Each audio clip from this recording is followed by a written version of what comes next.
In the scorching summer of 1187, two legendary figures were on a collision course that would define an era. One was Saladin, the Sultan of Egypt and Syria, a brilliant strategist who had united the Muslim world. The other was Richard the Lionheart, the formidable King of England and a central figure of the Third Crusade. Their rivalry would become the stuff of legend, a clash of titans that echoed through the halls of history. But before Richard even set foot in the Holy Land, a cataclysmic event unfolded, one that would change the face of the Crusades forever: the Battle of Hattin. This is the story of how Saladin's genius and the Crusaders' fatal blunders led to a disaster that would see Jerusalem itself fall. Let's set the stage. The Crusader states, carved out of the Levant by European knights, were a tinderbox of internal conflict. The Kingdom of Jerusalem, the jewel in the crown, was ruled by King Guy of Lusignan. Guy was a king in a precarious position, influenced heavily by aggressive, warmongering nobles like Raynald of Chatillon. Raynald was infamous for his treachery. Despite a truce between Saladin and the Crusader kingdom, he repeatedly raided Muslim caravans, a brazen provocation that Saladin could not ignore. Raynald's most audacious act was attacking a massive, wealthy caravan traveling from Cairo to Damascus, looting its goods and imprisoning its people. When Saladin demanded restitution and the release of the prisoners, Raynald arrogantly refused. This was the final straw. Saladin swore an oath to kill Raynald with his own hands. The truce was shattered, and the drums of war began to beat. Saladin was not just a warrior, he was a master tactician. He knew the Crusaders' greatest weakness was their reliance on heavy armor and their vulnerability to the blistering heat of the desert. He also knew their internal divisions could be exploited. In late June 1187, Saladin made his move. He besieged the city of Tiberias, on the western shore of the Sea of Galilee. This was a calculated trap. The city itself wasn't his primary goal. His real target was the Crusader army. Tiberias was the holding of Raymond III of Tripoli, one of the few Crusader lords who advocated for caution and peace with Saladin. By attacking his city, Saladin forced King Guy's hand. He knew the hot-headed faction at court, led by Raynald and the Grand Master of the Knights Templar, would demand an immediate response. Inside the Crusader camp at Acre, a fierce debate raged. Raymond of Tripoli, whose own wife was trapped in the citadel of Tiberias, argued passionately against marching to its relief. He knew the terrain. The route from their current position to Tiberias was a barren, waterless wasteland. He pleaded with King Guy, "It is better that Tiberias falls, and I lose my wife, and all I own, than to lose the entire kingdom." He advised waiting for Saladin to come to them, where they had access to water and supplies. His logic was sound, his warning dire. For a moment, it seemed his counsel would prevail. But that night, the Grand Master of the Templars, Gerard de Riedfort, a bitter rival of Raymond, went to the king's tent. He whispered poison in Guy's ear, accusing Raymond of cowardice and treachery. He played on Guy's insecurities, convincing him that not marching would be a sign of weakness that would cost him his crown. Tragically, King Guy listened. He reversed his decision and gave the order to march at dawn. It was a fatal error, a decision that sealed the fate of his army and his kingdom. On the morning of July 3rd, the largest Crusader army ever assembled began its grueling march. 20,000 men, including over 1,000 of the finest knights in Christendom, set out under the blazing sun. From the moment they left their springs at Sephoria, they were walking into Saladin's trap. Saladin's light cavalry, master horse archers, swarmed around the Crusader column like angry hornets. They darted in, unleashed volleys of arrows, and retreated before the heavily armored knights could respond. The Crusaders were a moving target, slow and cumbersome, their metal armor turning into ovens under the relentless sun. Thirst quickly became their greatest enemy. The men and horses began to suffer terribly. The rearguard, commanded by the Templars and Hospitallers, bore the brunt of the attacks, constantly fighting to keep the Saracens at bay. By late afternoon, the Crusader army was desperate. They had failed to reach the Sea of Galilee. They were exhausted, dehydrated, and demoralized.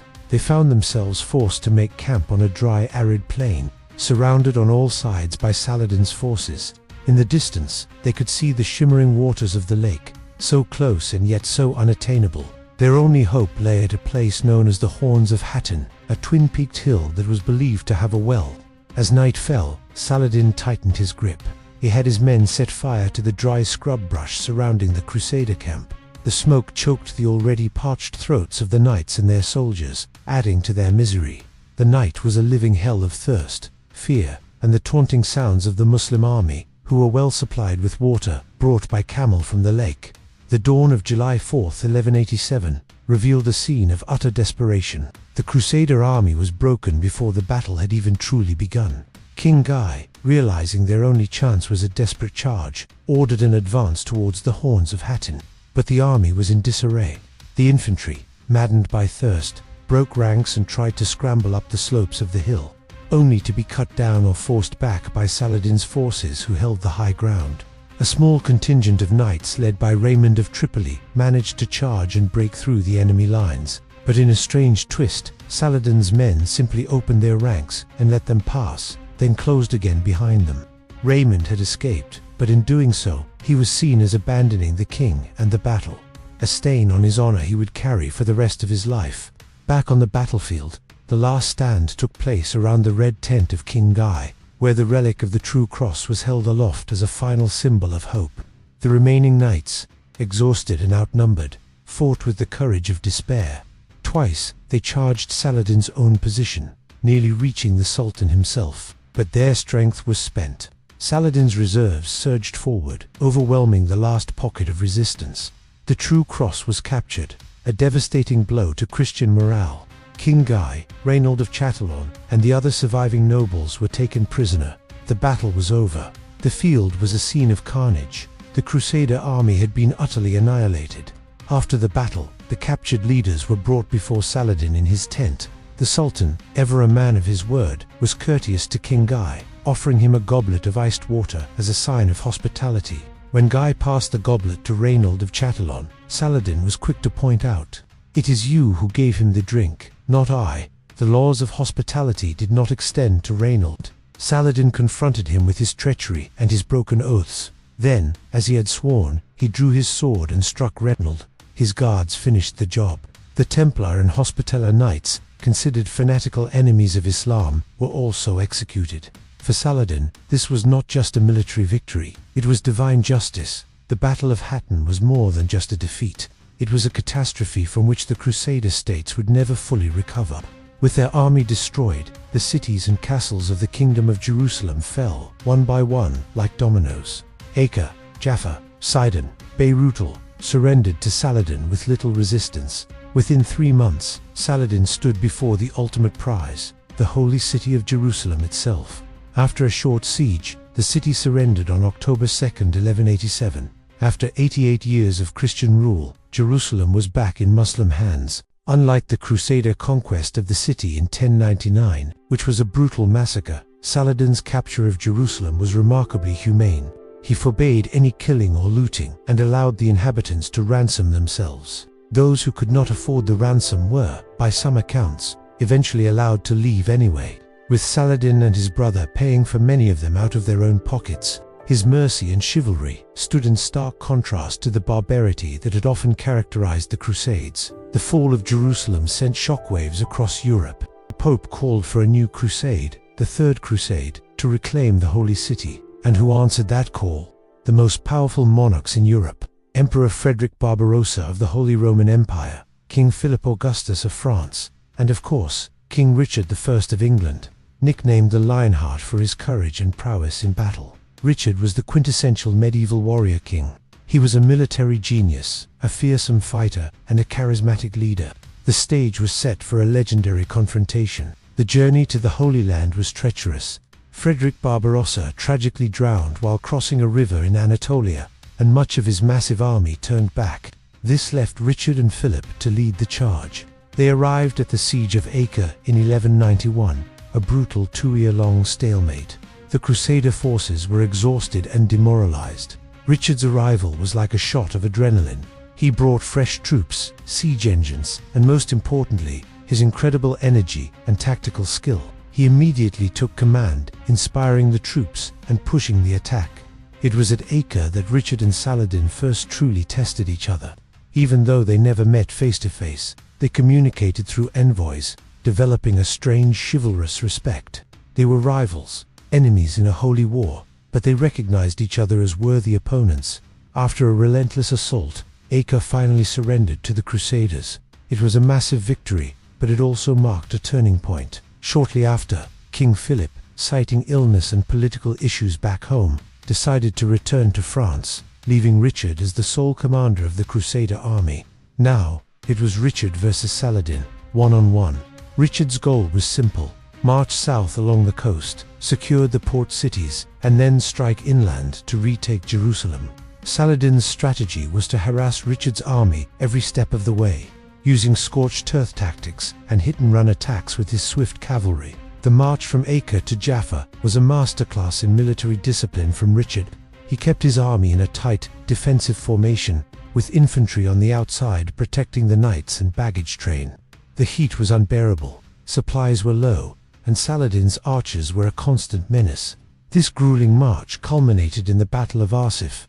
On September 7, 1191, Saladin finally launched an all-out assault, hoping to break the Crusader formation. For hours, Richard's army endured relentless attacks. His knights were chomping at the bit, desperate to charge, but Richard held them back, waiting for the perfect moment. Finally, when the enemy was committed and slightly disorganized, Richard unleashed his heavy cavalry. The charge was devastating. It shattered Saladin's lines and forced a retreat. Arsif was a decisive tactical victory for Richard. It proved that Saladin's army could be beaten in open battle, and it secured the coast for the Crusaders. Following the victory, Richard captured the port of Jaffa, which would serve as his base for the planned assault on Jerusalem. The two leaders continued their unique long-distance relationship. When Richard fell ill with a fever, Saladin, hearing of his rival's sickness, sent him fresh fruit and snow from the mountains to help him recover. In another instance, when Richard's horse was killed in battle, Saladin sent him to fresh mounts, saying it was not right for a king to fight on foot. These acts of chivalry are legendary, a testament to the mutual respect between these two great men. But respect couldn't win the war. As Richard prepared to march on Jerusalem, the reality of his situation set in. Winter was approaching, his supply lines were stretched thin, and Saladin's forces were regrouping. Twice, Richard's army marched within sight of Jerusalem. You can only imagine the feeling, seeing the holy city, the goal of the entire crusade, just on the horizon. But both times, Richard made the difficult, pragmatic decision to turn back. He knew that even if he could capture the city, he couldn't hold it. Most of the Crusaders would return home after fulfilling their vows, leaving a small garrison vulnerable to Saladin's inevitable counterattack. It was a heartbreaking choice for the Lionheart. The war had reached a stalemate. Richard was needed back in England, where his brother John was plotting to take his throne. Saladin's empire was also feeling the strain of continuous warfare. It was time for a truce. In September 1192, they signed the Treaty of Jaffa. The treaty was a compromise. The Crusaders would keep control of a narrow strip of land along the coast from Tyre to Jaffa. Critically, it also stipulated that Jerusalem would remain under Muslim control, but unarmed Christian pilgrims would be granted free and safe access to the city's holy sites. It wasn't the glorious reconquest Richard had dreamed of, but it was a significant achievement. He had saved the Crusader states from complete annihilation, reclaimed key territories, and secured access to Jerusalem for pilgrims. Shortly after the treaty was signed, Richard set sail for England. His journey home was just as eventful as the crusade itself. He was shipwrecked, captured, and held for a massive ransom. But that's a story for another day. So, who won the Third Crusade? It's not a simple question. Militarily, Richard had the upper hand in most direct confrontations. He never lost a major battle against Saladin. He was a tactical genius. But strategically, Saladin achieved his main objective. He kept Jerusalem. He successfully defended his gains against the largest Christian army ever assembled. What makes this story so compelling isn't just the battles, but the characters at its heart. Richard the Lionheart, the embodiment of the Christian knightly ideal, brave, brilliant, but also impulsive and sometimes brutal. And Saladin, the magnanimous and chivalrous sultan, a devout unifier, a skilled diplomat, and a formidable commander. They were two sides of the same coin, locked in a struggle that defined an era. Their rivalry, filled with both brutal conflict and surprising moments of honor, has echoed through history, becoming the stuff of legend. The Third Crusade wasn't just a war for land, it was a profound human drama, a clash of titans that we're still talking about over 800 years later. Thanks so much for watching. What do you think? Who was the greater leader, Richard or Saladin? Let me know your thoughts down in the comments. And if you enjoyed this journey back in time, don't forget to hit that like button and subscribe for more epic history stories. We'll see you in the next one.